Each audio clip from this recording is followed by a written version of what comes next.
speak when you see a better college coach than this.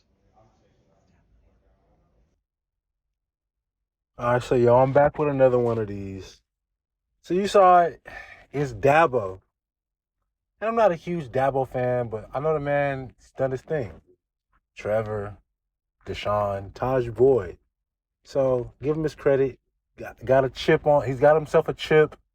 So it's like can't discredit him for it. But the discussion of it's like a lot of guys I feel get more credit because it's recent, like a recency type of bias that happens with a lot of people in sports. It's like it's happening now. It's the best thing I've experienced, so it's he's the best, and it's like no, no. So, but to elaborate on the point, the first person they put up there was James Franklin. James Franklin is smooth. He's straight. I'm gonna remember back at Vandy and him at Penn State right now. Like honestly, he's underperformed since he's got there, in my opinion, at Penn State. He has never done anything of substance. Always under he to me, another respect, but he should have been lost his job. But he's still a good coach, so it's like he's still good enough. But I feel like they can. I don't know, man. I feel like they should have moved on. But he's a good coach. But I give you Dabo clears him. Next dude that pop up is Steve Sarkisian. Now, Sark doesn't have a huge amount of accomplishments on him, so I can understand that. But when I think of Sark, I think good football. And I feel like the biggest differentiator between the two, between him and Sark, is chips. Maybe a little bit more winning resume when it comes to like postseason, but still like Dabo barely did anything recently, and ever since he hasn't done nothing since. Because this is the thing that I came up with mentally, and like let me know.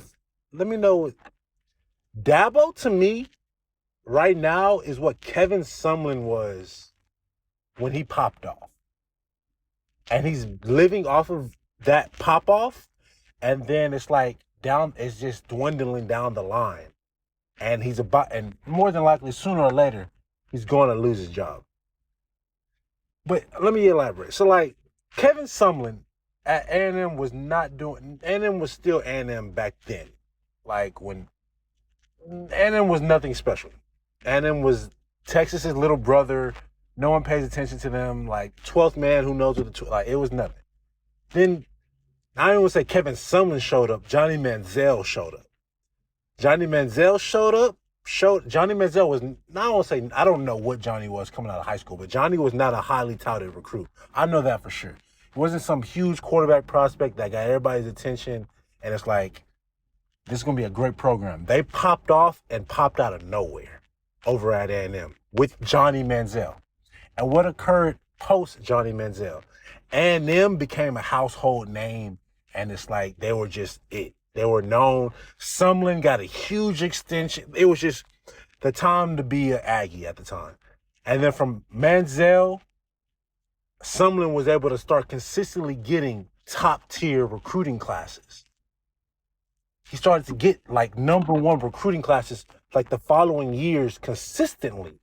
Top quarterbacks, top skill, everything was just the like top 10 at that position type recruiting. But the thing is, though, it's like one of the biggest reasons they popped off was because of how Manziel played, which in turn helped develop wins. When Manziel wasn't there anymore, the wins weren't happening. I'm not saying Manziel carried, but Manziel somewhat, it was I don't know, man. It speaks for itself because they weren't winning really for real, and I feel like they were getting better talent after the fact. So that shows you, I'm not saying he carried, but those couple years where it was like that team was just great teams. I don't want to say good coaching, but it wasn't great coaching. Because when he left, the success of the program left. Like they were not winning games, nowhere near as much, and it started to just go downhill. We see what they're at now. Then they went to Jimbo. Jimbo didn't really change shit. And it's like it just went downhill ever since. And now we see where they're at now. So it's like they're still a good program, still recruit well, still play well, but nowhere near the same as. And I feel like to me, that's what Clemson is right now. And Clemson's going towards more of those latter stages of what Sumlin was going towards. And I won't even say Trevor or Deshaun. I'm going back to Taj Boyd days. When Taj Boyd had him a good little stretch over there at Clemson. And from there, we went from Taj Boyd, good stretch, helped that recruiting class out. Then who'd they get? Then they got that highly touted quarterback recruit and Deshaun Watson. Deshaun Watson probably had more of a pop-off year like Johnny Manziel had in terms of his ability, in terms of the results that was gotten from it and everything. And then, all right, post Deshaun, after we get past Deshaun, my bad, I just saw something and I had to pause. But after we get past Deshaun, then we got Trevor. Trevor was the unicorn. Everyone loves all that little mess or whatever, and they did that. And I'm not going to say he didn't earn it. He didn't deserve it. But, like, after Taj, I feel like you can see what I'm getting at. There was a common theme of extremely high recruiting classes and the best quarterbacks coming out of those recruiting classes. After Sumlin lost Manziel, they never had the top guy. They had I remember Kellen Mond. I don't think Kellen Mond was the top, but Kellen Mond was maybe like top 10 at the least. But Kellen Mond, after that, I don't think they ever got that high again in terms of quarterback. Post Taj, Deshaun Watson was, I think, number one coming out of high school, and so is Trevor.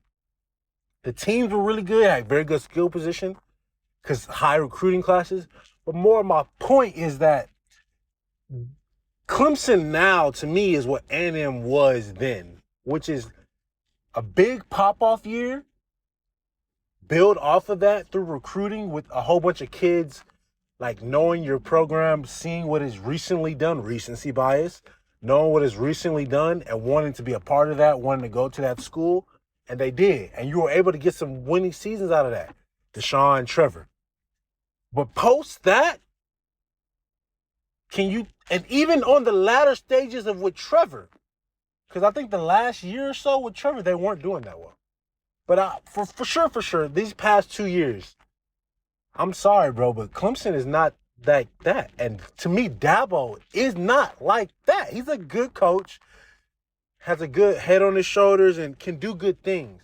But he's not no top coach in the league, bro. Like, I don't think he's clearing Sark. I think he clears Franklin a little bit more because of what he's able to do with the talent. Because James has gotten that talent over there at Penn State. He just can't do nothing with it in terms of winning for real. He can't get past Ohio State and Michigan. And now you got to go through Oregon and freaking Washington and what's US. Like, he's not, I really don't see him getting past that to come out the Big Ten. But that's a whole different discussion. But overall, it's just like, and I think, honestly, that Clemson should be happy with the ACC going into turmoil like it did. Okay, I'm back. So you're in the wrong car. I'm sorry. You're okay.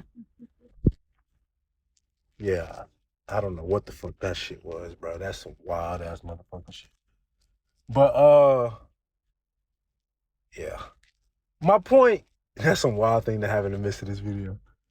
My point more so though is just like, he's a good coach, but he's nowhere like, I don't think he's one of the best coaches in college football right now. Like, bro, he's a good coach. That's simply it. Simple as that. Cut and dry. Like, my biggest thing is my comparison is more like Clemson and Dabo right now are what was A&M and Kevin Sumlin, I think it was like 2016, 2017. And they were just in the midst of a pop-off year. And then they built off of it. And then after they built off of it, after they were able to build off of that, then it started to slowly go back into what they were. Just honestly, though, with better recruits. Because they're still losing. They're just losing with 5 stars now instead of 3s, I'm assuming. Like, good programs, but not. It shows if you're able to sustain it or if it's just a blimp. That's all I got to think about it. Let me know your perspective on it.